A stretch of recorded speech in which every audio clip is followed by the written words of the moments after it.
Bonjour et bienvenue dans cette vidéo dans laquelle je vais vous parler de Gladia.io, un outil qu'on m'a recommandé récemment et qui apparemment est vraiment très chouette. C'est un outil IA qui permet de transformer une vidéo en transcript, mais de le faire un peu mieux encore que ce que ne peuvent le faire les outils que j'ai testés jusqu'à maintenant. Donc on va voir ça ensemble.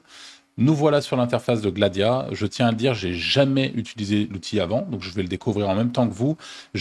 Pour ce faire, j'ai décidé de faire passer dans la moulinette un long épisode de podcast qu'on a fait avec Franck et Anthony dans le Wizards podcast, mon podcast. Il y a de ça 8 jours maintenant, il a été publié.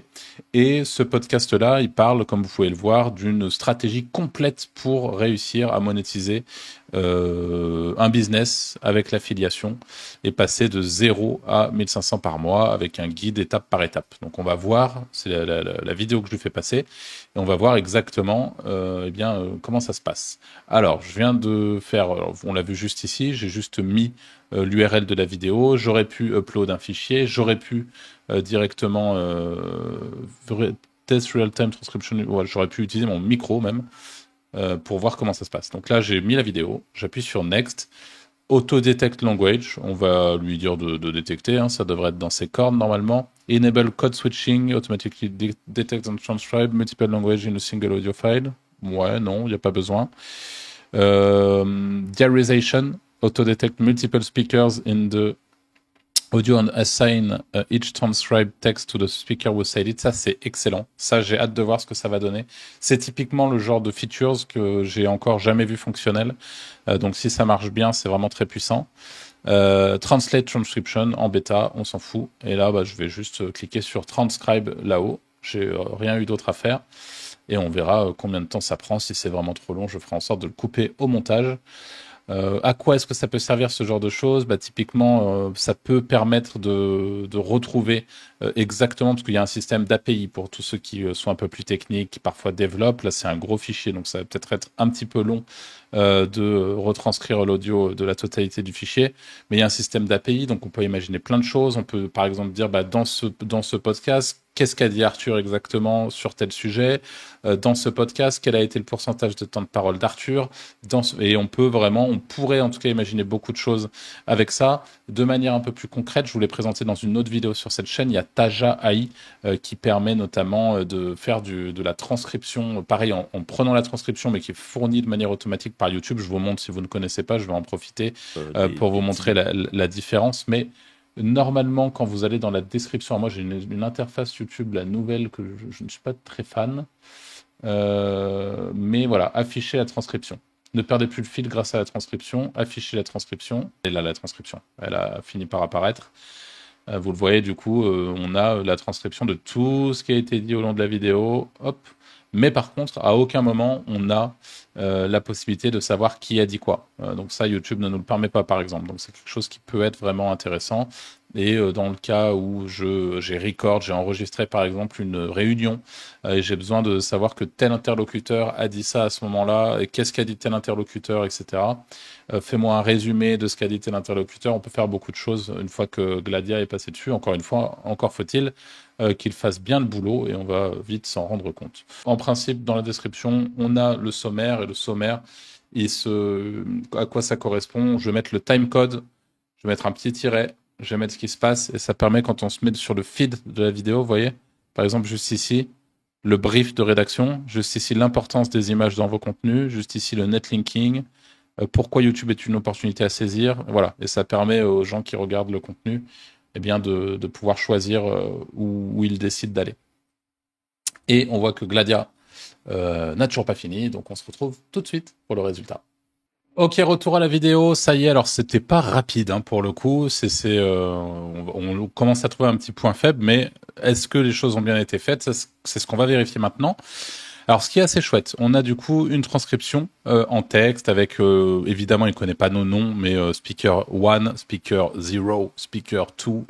Et on a en parallèle ici toujours le timer avec les 1h58 d'audio. Et ce qui est intéressant, c'est qu'on peut à tout moment cliquer sur un mot et on se retrouve directement très exactement sur le timer où le mot est présent.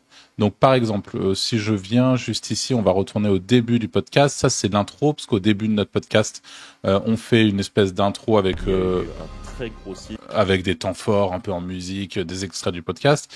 Donc on va venir juste ici. Là, il y avait un petit placement de produit au début du podcast. Donc pareil, si je clique par exemple juste ici, en bonus, Joanie nous partage ses scénarios make les plus utiles qu'il vous suffit de copier-coller.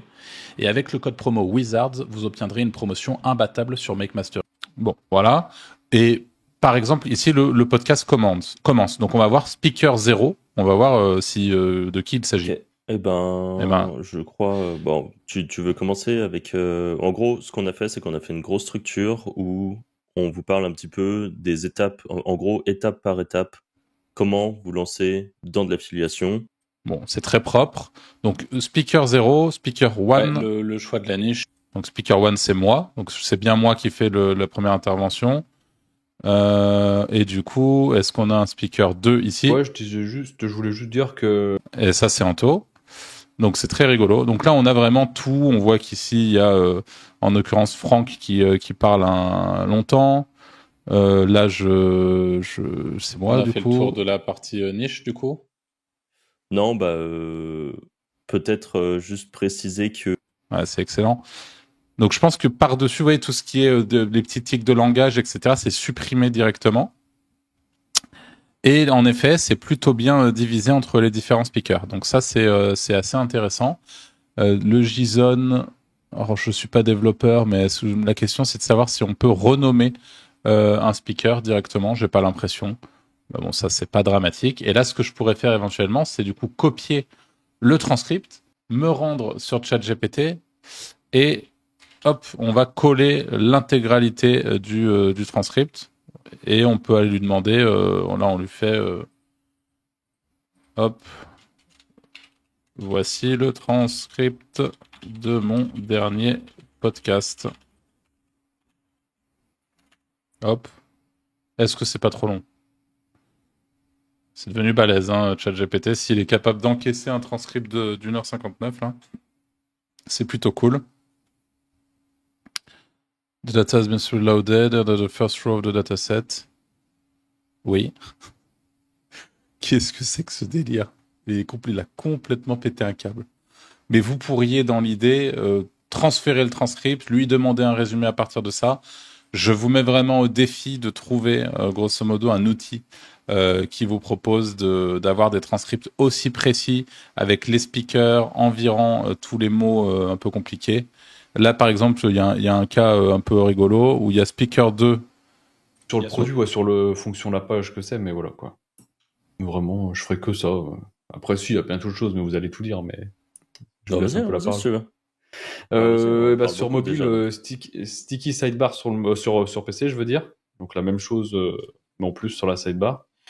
Tableau comparatif, vous êtes plus calé que moi pour le faire, ça.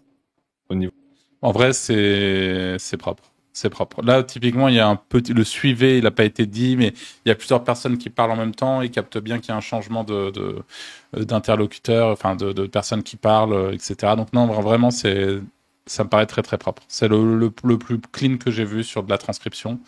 Donc, voilà, en espérant que ça puisse vous être utile. Il n'y a même pas de lien affilié, mais vous trouverez évidemment le lien en description.